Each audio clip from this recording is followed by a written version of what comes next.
கிறிஸ்துவுக்குள் மிகவும் பிரியமானவர்களே, கர்த்தராகிய இயேசு கிறிஸ்து நாமத்தினாலே உங்களை வாழ்த்துகிறேன். வெளிப்படுத்தல் 3 அதிகாரம் 11 இதோ சீக்கிரமாய் வருகிறேன், ஒருவனும் உன் கிரீடத்தை எடுத்துக்கொள்ளாதபடி உனக்குள்ளதை பற்றி கொண்டிரு. மீட்கப்படும் நாளுக்கென்று முத்திரையான பரிசுத்த ஆவியானவர், அபிஷேக தைலம், ஜீவ கிரீடம், பரிசுத்த ஆவியானவரின் மேன்மை. பரிசுத்த ஆவியானவர் நம்மை விட்டு போனதை உணரத் தெரிகிறதா? உங்கள் மேல் உள்ள அபிஷேகம் எதிரியை அதிரப்பண்ணும் என்பதை குறித்தான விளக்கங்களை பிரதர் MD ஜெகன் அவர்கள் இந்த காணொளியில் பேசியிருக்கிறார். பாருங்கள், கேளுங்கள், உங்கள் ஆவிக்குரிய வாழ்க்கையில் மாற்றம் உண்டாகும். God bless you. வெளிப்படுத்தின விசேஷம் 3 அதிகாரம் 11 சொல்லுகிறது, இதோ சீக்கிரமாய் வருகிறேன், ஒருவனும் உன் கிரீடத்தை எடுத்துக்கொள்ளாதபடிக்கு உனக்கு உள்ளதை பற்றி கொண்டிரு. நாம் எல்லோருமே கர்த்தருடைய வருகைக்காக காத்திருக்கிறவர்களாக இருக்கிறோம். அப்படி காத்திருக்கும் பொழுது ஆண்டவர் அவனவன் கிரியைக்கு தக்கதான பலனோடு கூட வருகிறார் என்று வேதம் சொல்லுகிறது. இங்கே சொல்லும் போது கூட ஆண்டவர் சொல்கிறாரு, நான் வரும்போது உனக்கு ஜீவ கிரீடத்தை தருவேன், இப்படி நிறைய விஷயங்களை சொல்கிறார். ஆனால் எல்லாருக்கும் தராது.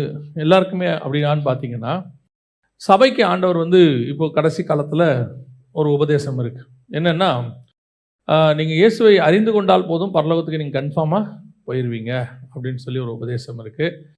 இன்னும் கொஞ்சம் பேர் சொல்கிறாங்க, நீங்கள் இயேசுவை ஏற்றுக்கொண்டுட்டு அதுக்கப்புறம் பாவம் செஞ்சாலும் பரவாயில்ல, ஆண்டவர் கிருபை உள்ளவர் கொண்டு போயிடுவார், அப்படி ஒரு குரூப் இருக்குது.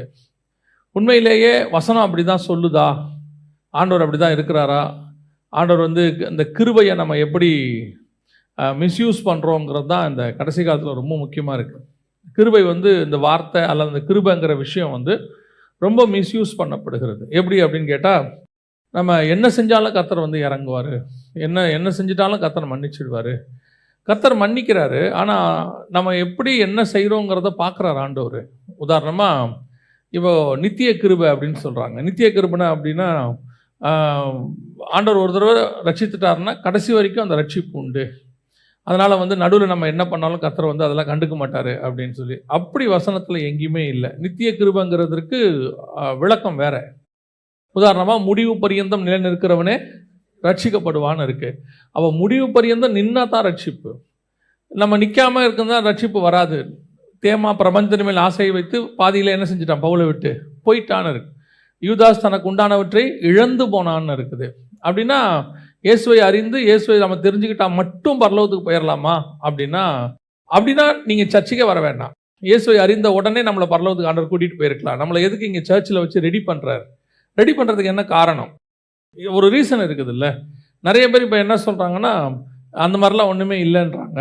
ஆனால் இங்கே வெளிப்படுத்தின விசேஷம் 7 சபைகளுக்கு நீங்கள் பார்க்கும்போது, ஒவ்வொரு சபைக்கும் ஒரு வார்த்தையை சொல்லும் போது குறிப்பாக ஒன்று சொல்கிறாரு. ஆவியானவர் சபைகளுக்கு சொல்லுகிறதை அதில் வசனத்தில் என்ன சொல்கிறாரு? ஜெயம் கொள்ளுகிறவன் எவனோ, ஜெயம் கொள்ளுகிறவன் எவனோ. அப்போ அந்த ஜெயம் கொள்ளுகிறவன்கிறது யாருக்குள்ளன்னா சபைக்குள்ள, சபைக்கு வெளியே இல்லை. உலகத்தை ஜெயிச்சு வந்துட்டு நீங்கள் சபைக்குள்ளே வந்துட்டீங்க.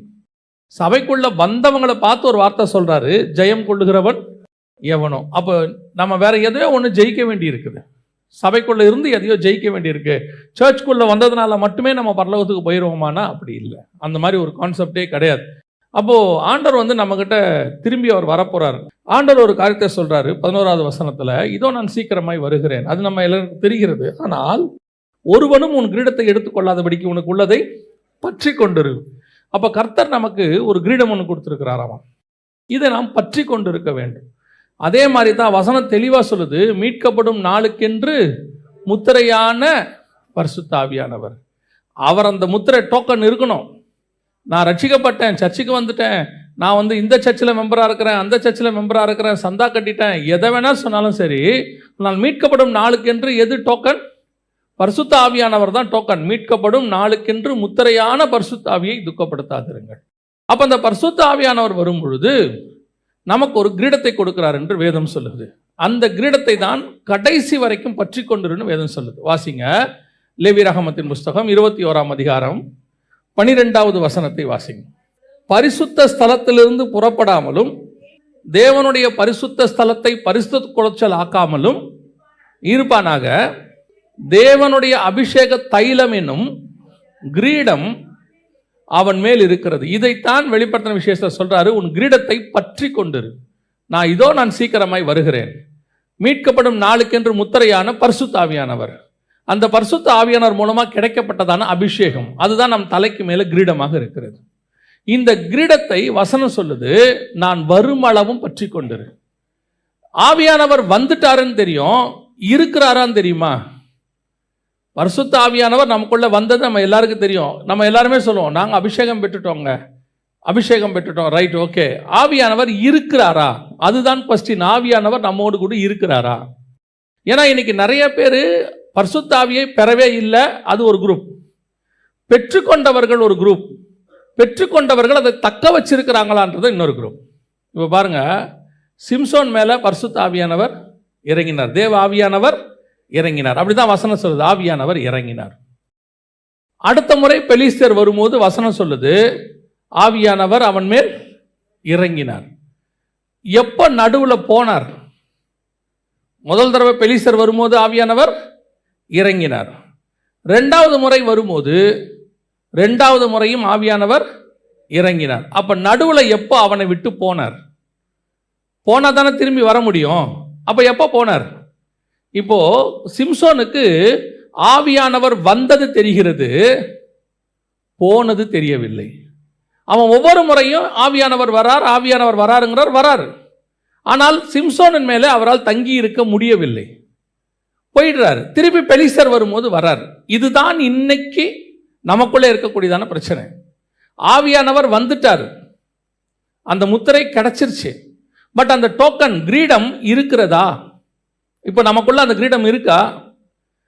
நான் அந்நிய பாஷை பேசுறேன், அந்நிய பாஷை பேசுகிறதுனாலே மட்டும் ஆவியானவர் இருக்கிறாரானா அது கன்ஃபர்மேஷன் கிடையாது. அந்நிய பாஷை அவசியம். பரிசுத்த ஆவியானவர் வரும்பொழுது அந்நிய பாஷை வரும், அது ஒரு விதமான அடையாளம். ஆனால் அந்நிய பாஷை பேசுகிறதுனாலே மட்டும் ஆவியானவர் நமக்குள்ளே இருக்கிறார் என்று நாம் உறுதிப்படுத்திக் கொள்ளவே முடியாது. அப்போ பரிசுத்த ஆவியானவர்னா என்ன?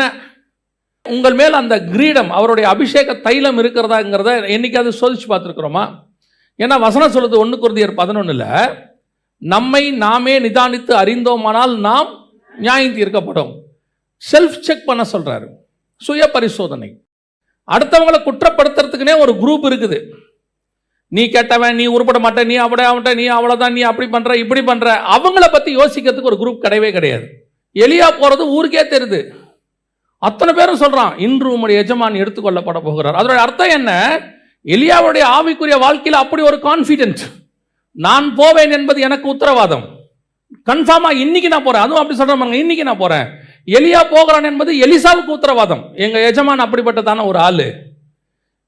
எலியா போகிறது அந்த ஊர்ல இருக்கிற தீர்க்கதரிசிகள் அத்தனை பேரும் சொல்றான், அவன் நீதிமானுங்க, அவன் கன்ஃபார்மா போயிடுவான். நம்மளை பத்தி விடுங்க, நம்மளை விடுங்க, நமக்கு டவுட் நமக்கு இருக்கும், நம்ம போக மாட்டோம், நமக்கே தெரியும், அதை விட்டுருங்க.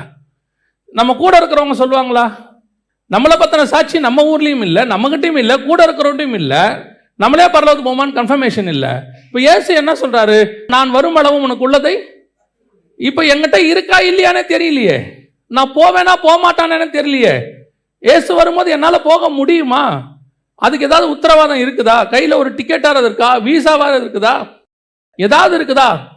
சரி, ஆவியானவர் வந்துட்டாரு. எப்போங்க பரிசுத்த அபிஷேகம் பெற்றீங்களா? ஒரு 15 வருஷத்துக்கு முன்னாடியே நான் ஆண்டவரை ஏற்றுக்கொண்டேன், 30 வருஷத்துக்கு முன்னாடி ஏற்றுக்கொண்டேன், 40 வருஷத்துக்கு முன்னாடி அபிஷேகம் பெற்றேன். பெற்றீர்கள், இருக்கிறதா? அதுதான் இன்னைக்கு கேள்வி. இன்னைக்கு இந்த அபிஷேகம் கர்த்தர் கொடுத்திருக்கிறதான மிக முக்கியமான கிரீடம் இன்னைக்கு நமக்குள்ள இருக்கிறது. அதனால தான் ஆண்டவர் சொல்றாரு, பற்றி கொண்டுரு. பற்றி கொண்டுனா பிடிச்சிக்கிட்டுன்றாரு, விட்டுறாத, அதை பிடிச்சிக்கோ, நான் வர்ற வரைக்கும் பிடிச்சிக்கோ. The very important thing. இந்த அபிஷேகத்தை இழந்தவர்கள், கர்த்தர் இருக்கும் போதே இழந்தவர்கள், அதோட மேன்மையை தெரியாதவர்கள், பரிசுத்தாவின் அபிஷேகத்தின் மேன்மையை தெரியாதவர்கள். ஒரு கூட்டம் சொல்லுது பரிசுத்தாவிலாம் இல்லை, அப்படிலாம் கிடையாது, அது ஒரு ஆள் தத்துவமே இல்லைன்னு. ஆனால் ஒன்று நாங்கள் சொல்லுகிறோம், பரிசுத்தாவியை பெற்ற நாங்கள் சொல்லுகிறோம், பரிசுத்தாவியானவர் உண்டு, அவர்தான் சபையினுடைய மூத்த போதகராக இருக்கிறார். இவ்வளவு காரியங்களையும் ஆவியானவர் தான் செய்கிறார், வேற யாருமே செய்ய முடியாது. நியூ டெஸ்ட்மென்ட் சர்ச்சை நடத்துறது மனுஷன் கிடையாது, ஆவியானவர். அவரால் மட்டும்தான் நடத்த முடியும். நம்மளால யோசித்து பாருங்க, நம்மளால ஒரு குடும்பத்தை நடத்த முடியுதா? அதுக்குள்ளேயே எவ்வளோ பிரச்சனை வருது. ஒரு ஆபீஸை நடத்த முடியுதா? அதுக்குள்ள எவ்வளோ பிரச்சனை வருது. ஆனால் 2000 வருஷமாக இந்த சபையை நடத்துகிறது மனுஷன் அல்ல, தேவ ஆவியானவர் மட்டும் நடத்துகிறார். அப்பனா இந்த ஆவியானவர் நமக்குள்ளே இருக்கிறாரா? அந்த கிரீடம் நமக்குள்ளே காணப்படுகிறதா? அதுதான் மிக முக்கியமான கேள்வி. இதை இப்படி இந்த வசனத்தை ஆண்டவர் சொல்லிட்டு தியானிச்சுட்டே இருக்கும்போது ஆவியானவருடைய அந்த அபிஷேகமானது, அந்த கிரீடமானது நம்முடைய தலையில இருக்கா அப்படிங்கிறத, ஒரு சில காரியங்கள் எங்க இருக்கு, எப்போ போகுது, எப்போ இருக்கும் அப்படிங்கிறத ஆண்டவர் சொல்லிக்கிட்டே வந்தாரு. இந்த கிரீடத்தினுடைய மகிமை என்ன, இதுக்கு ஆண்டவர் கொடுத்து, ஏன்னா பல நேரத்தில் நம்ம கையில் இருக்கிறது நமக்கே என்ன செய்ய மாட்டேங்குது, தெரிய மாட்டேங்குது. நம்முடைய மேன்மை நமக்கே தெரியாது. எதுக்கு சொல்ல வரேன் அப்படின்னா, சில வேல்யூ நம்ம கையில் இருக்கிற வரைக்கும் நமக்கு தெரிய மாட்டேங்குது. அதே மாதிரி தான் கர்த்தர் நமக்கு கொடுத்துருக்கிற அபிஷேகம், நமக்கு அது ஒரு கிரீடமாக இருக்குதுன்னு வேதம் சொல்லுது. அதனுடைய வேல்யூ நமக்கு தெரியல. வாசிங்க 1 ராஜாக்களின் புஸ்தகம் 1ஆம் அதிகாரம் 45வது வசனத்தை வாசி. ஆசாரியனாகிய சாதோக்கும் தீர்க்கதரிசியாகிய நாத்தானும் அவனை கீகோனிலே ராஜாவாக அபிஷேகம் பண்ணினார்கள்.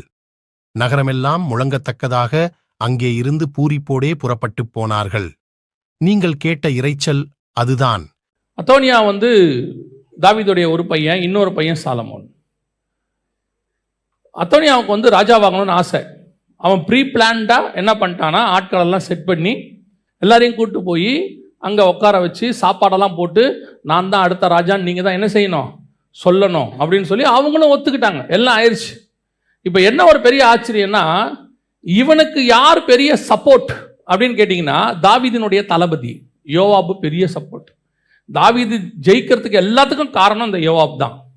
யோவாப்பு அடுத்து, நான் சொல்றது உங்களுக்கு புரியுதா, நம்பர் 2 யாருக்கு இதாக இருக்கிறாரு, இந்த எம்எல்ஏக்களுக்கு பயங்கர ஃபேவராக இருக்கிறார். எல்லாம் ஓகே ஆயிடுச்சு, நான் தான் ராஜான்னு அவரும் சொல்லிட்டார், எல்லாரும் ஒத்தாச்சு, எல்லாம் முடிஞ்சிருச்சு. ஆனால் தாவீதினுடைய பார்வையிலே சாலமோன் தான் ராஜாவாக இருக்கிறது. இப்போ சாலமோனுக்கு சப்போர்ட்டே இல்லை, இவங்க எல்லாம் அங்கே போயிட்டாங்க. யோவாபுமே அவங்க கிட்ட போயிட்டாரு, தாவீதுடைய மிக முக்கியமான தளபதி. ஆனால் ஒன்னே ஒன்று தான் நடக்குது. அந்த வசனம் நீங்க வாசிச்ச 45வது வசனத்துல திருப்பி வாசிங்க. ஆசாரியனாகிய சாதோக்கும் தீர்க்கதரிசியாகிய நாத்தானும் அவனை கீகோனிலே ராஜாவாக 2 பேர் தான், 2 பேர். அவன் கூட பிரபுக்கள் எல்லாரும் இருக்கிறார்கள், தளபதி இருக்கிறான். இங்க 2 பேர் கூட்டிட்டு போயிட்டு ராஜா சொன்னாரு, சாலமோனை என்ன பண்ணிடுங்க, ராஜாவாக அபிஷேகம் பண்ணுங்கன்னு சொன்னார். கூட்டிட்டு போனாங்க, ராஜாவாக அபிஷேகம் பண்ணாங்க. கழுத மேல உட்கார வச்சு ஒரு ஊர்வலம் கூட்டிட்டு வந்தாங்க.